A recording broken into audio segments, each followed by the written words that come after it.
بسم اللہ الرحمن الرحیم۔ ناظرین، آج 5 اگست ہے، دن ہے جمعرات کا، جمعۃ المبارک کا، اور میں آپ کے سامنے تازہ ترین کے ساتھ حاضر ہوں۔ سب سے پہلے بات کرتے ہیں کہ کپتان نے نئی سیاسی پارٹی بنانے کا فیصلہ کیا یا سوچ رہا ہے۔ دوسرا، عمران خان کا مستقبل کیا ہے؟ ممنوعہ فنڈنگ کیس کا اس سے کیا تعلق ہے؟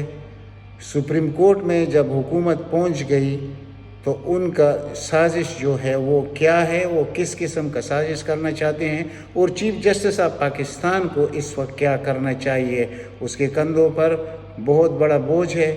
اس ملک کا، عوام کا، انصاف کا بال سپریم کورٹ کے کورٹ میں ہے، خاص کر چیف جسٹس صاحب کے۔ تو سب سے پہلے بات کرتے ہیں نئے سیاسی جماعت کا۔ دیکھیے، پاکستان تحریک لیکن اس سے پہلے ذرا میں آپ کو سامنے یہ کیس رکھ دوں جو چیف الیکشن کمشنر کا ہے، جس نے یہ ایک ہیجان پاکستان میں برپا کر دیا ہے۔ فائدہ کچھ ہونے والا نہیں ہے ان کو، شکست سب کو ہونی ہے، یہ ابتدا میں کہہ دیتا ہوں۔ اللہ تعالیٰ نے عمران خان کو اس قوم کے لیے منتخب کیا ہے، وہ ہی اس کا حکمران بنے گا، اور یہ ان کا آخری ہتھیار ہے۔ یہ ہتھیار بھی بغیر کسی وجہ سے ختم ہو جائے گا، اس کا کوئی اثر نہیں ہوگا۔ یہ ہتھیار ان کو اپنے اوپر خود چلانا پڑے گا، آخر میں جا کر شاید اگر ان میں تھوڑی سی غیرت ہوئی تو یہ کام بھی کر لیں گے۔ تو اس سے جڑی ہوئی بات یہ ہے کہ اگر یعنی اس ممنوعہ فنڈنگ میں، جس کو کبھی یہ فارن فنڈنگ کا نام دیتے ہیں، عجیب تعویلات پیش کرتے ہیں ان کے پیڈ میڈیا والے، اور یہ خود ان کے جو لیڈر ہے یہ پی ڈی ایم کے، وہ حالانکہ ان کو معلوم ہے کہ اس سے ہونا کچھ بھی نہیں ہے۔ یہ صرف زیادہ سے زیادہ یہ ہو سکتا ہے کہ جو فنڈ آیا ہے اس فنڈ کو ضبط کیا جائے، نہ نشان چھینا جا سکتا ہے، نہ پارٹی پہ پابندی لگائی جا سکتی ہے۔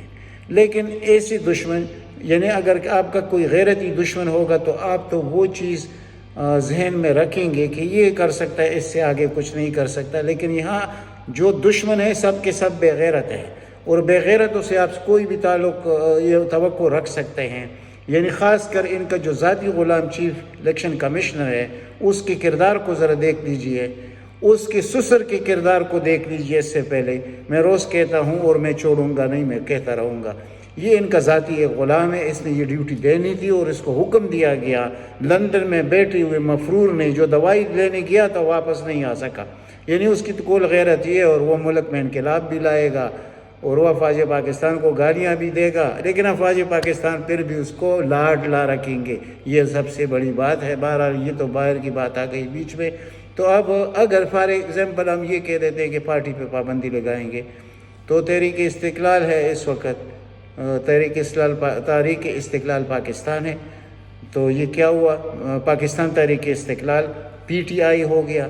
تو اس کا نام تحریک انصاف، یہ ساری میں تھوڑی سی غلطی کر گیا ہوں، کچھ جذبات ایسے ہو جاتے ہیں بعض اوقات، تو میں کہتا ہوں کہ تحریک انصاف پاکستان نام ہے اس کا، یعنی پی ٹی آئی نام ہے۔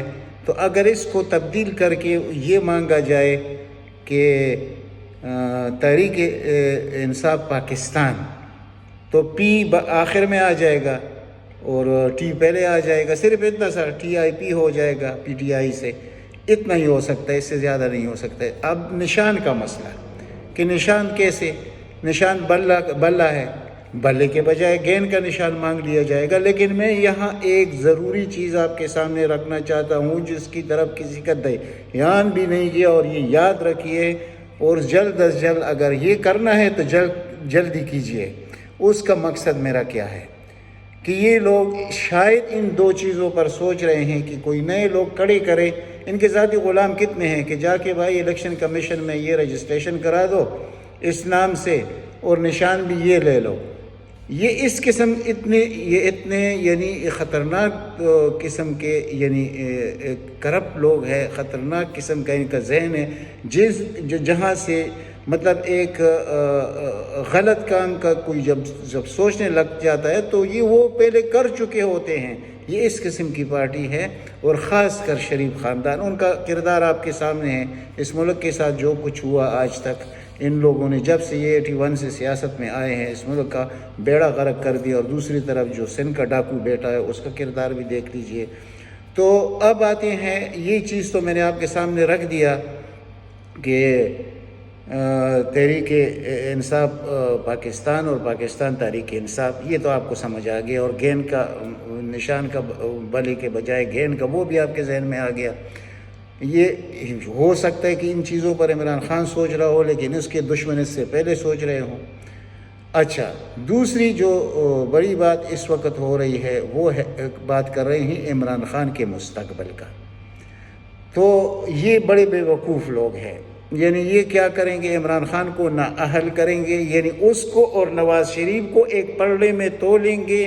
اور اس سے پہلے کیا کریں گے، اس سے پہلے جو رات کو میں نے آپ کو کہا تھا کہ یہ فل کورٹ کے لیے کہیں گے، دھمکی بھی دیں گے سپریم کورٹ کو۔ ان کا کردار ہے، آپ کو معلوم ہے، پہلے بھی انہوں نے کیا ہے، اب بھی کریں گے، اور زبردستی سے، یعنی کہ فل کورٹ۔ اور جب فل کورٹ ہو جائے تو پھر آپ کو پتہ ہے کہ فیصلہ کیا آ سکتا ہے۔ لیکن یہ ایک چیز نہیں سمجھتے، وہ یہ کہ عوام کے جذبات کیا ہے، عوام ان کے ساتھ کیا کریں گے۔ میں ایک جنہوں نے اس رجیم چینج میں حصہ ڈالا ان لوگوں کو میں اس وقت اویئر کرنا چاہتا ہوں کہ آپ لوگوں کے ساتھ کیا ہوگا، اس ملک کے ساتھ پھر کیا ہوگا، پھر عوام خاص کر یہ الیکشن کمیشن اور چیف الیکشن کمشنر کے ساتھ کیا کریں گے، جن کا جو بھی کردار ہے عمران دشمنی میں، بغض عمران میں، سب کا صفایا ہوگا۔ یہ یاد رکھیے، عوام کا مقابلہ آج تک دنیا میں کوئی ایسی طاقت پیدا نہیں ہوئی کہ وہ کر سکے۔ تو اس وقت 85% لوگ عمران خان کے پوش پر کھڑے ہیں، آہنی دیوار کی طرح کھڑے ہیں، اور اگر عمران خان کی طرف انہوں نے قدم بڑھایا اور سپریم کورٹ سے فل کورٹ بنا کر اور یہ اس قسم کا فیصلہ لے لیا، کیونکہ سپریم کورٹ میں 17 ججز ہوتے ہیں، اور آپ کو میں نے پہلے بتا دیا کہ 17 ججز میں یعنی کتنی بد نصیبی کی بات ہے کہ میں یہ کہوں کہ 17 ججز میں سے ان کی کتنے ججز ہیں، یہ سب پاکستان کے جسٹسز ہیں۔ لیکن افسوس حقیقت تو یہ ہے جو میں کہہ رہا ہوں، اگر کسی کو بہت ہی برا لگ رہا ہے تو اس کو خود سوچے کہ میں اگر حقیقت کہہ رہا ہوں تو مجھ سے گالی گلوچ نہ کیا کریں۔ یہ جو کمنٹس میں آپ کچھ لکھتے ہیں چھوڑ دیجئے حقیقت کو، دیکھیں اللہ کو جواب سب نے دینا ہے، سب سے بڑا جواب منصف نے دینا ہوتا ہے۔ تو اس وقت جس طرح فیصلے آئے ہیں سپریم کورٹ سے، ہم اس کو یعنی بڑے فخر کی نگاہ سے دیکھتے ہیں، جو ایک دو فیصلے جو وقت کی ضرورت بھی تھی اور اس کے علاوہ کچھ ہو بھی نہیں سکتا تھا۔ لیکن اس وقت میں گزارش سمجھے، ریکویسٹ سمجھے، یعنی کیا کچھ بھی سمجھے، تو میں چیف جسٹس کے سامنے ہاتھ جوڑ کے منت کرتا ہوں اس قوم کے لیے، اس پاکستان کے لیے، کہ اس پاکستان کا بہت برا حال ہو جائے گا اگر فل کورٹ آپ نے بنا دیا۔ آپ بنا دیجئے 5 ممبر بینچ، 3 ممبر بینچ۔ آپ سمجھتے ہیں کہ یہ اتنا کیس نہیں ہے کہ اس کے لیے آپ فل کورٹ بنائیں گے، یہ روایت بھی نہیں ہے۔ لیکن اگر آپ ان کی دونس داندی اور دھمکی میں آئے تو اس کا مطلب یہ ہوگا کہ یہ ملک تباہی کی طرف بڑھے گا، اور اس کی ذمہ داری آپ پر پڑے گی، اور اس عمر میں اتنی بڑی ذمہ داری آپ نہ اٹھائی ہے۔ اپنے دنیا کو اور آخرت کو سامنے رکھ کر فیصلہ کیجئے، آپ کا اختیار ہے۔ اللہ کے بعد میں کسی کو مقتدر نہیں سمجھتا، میں صرف سپریم کورٹ کو مقتدر سمجھتا ہوں، میں کسی اور کو نہیں سمجھتا۔ یہ جو کہتے ہیں نا کہ یہ مقتدر حلقے، کوئی مقتدر حلقے نہیں ہوتے۔ مقتدر حلقے سپریم کورٹ خود بخود ہے۔ سپریم کورٹ کو کسی کے دباؤ میں آ کر فیصلے نہیں کرنے چاہیے، اور انشاءاللہ نہیں کریں گے۔ اور اس کے بعد ہم دیکھیں گے جب کوئی طریقے یہ جو استعمال کریں گے، اس سے بڑھ کر طریقے استعمال کریں گے، لیکن عوام ان کا جو حشر کریں گے۔